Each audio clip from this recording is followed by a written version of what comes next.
La grande majorité des loyers de la capitale a baissé ces dernières années. Les propriétaires qui demandaient des loyers assez élevés dans le passé devront demander un petit peu moins aujourd'hui.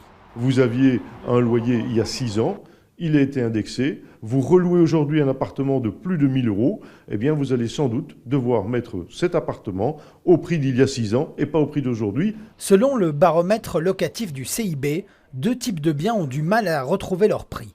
Les maisons, mais aussi les appartements haut de gamme. Ici, on est dans un appartement duplex, 3 chambres, 3 salles de bain avec une grande terrasse orientée plein sud. Et à la base, on était sur un loyer de 2 600 € et on a dû le réduire un petit peu vu la situation et du coup on est à 2 400 € pour le moment. Parmi les locataires potentiels qui peuvent se permettre d'habiter ici, on retrouve souvent des expats. Mais en ce moment, ils se font rares. Depuis le Covid, il y a énormément d'expatriés qui sont partis, donc il y a beaucoup d'offres sur le marché et moins de demandes. Et les expatriés ne sont pas encore revenus. Il y en a qui sont revenus évidemment, mais pas encore beaucoup. Pour les studios ou les appartements à faible loyer, l'histoire est différente. Sur les 3 dernières années, les prix ont augmenté de près de 20%.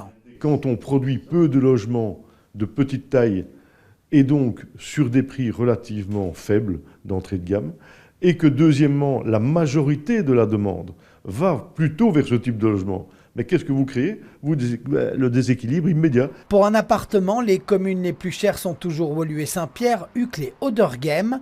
L'écart entre les loyers du nord et du sud reste conséquent, même si la tendance a diminué.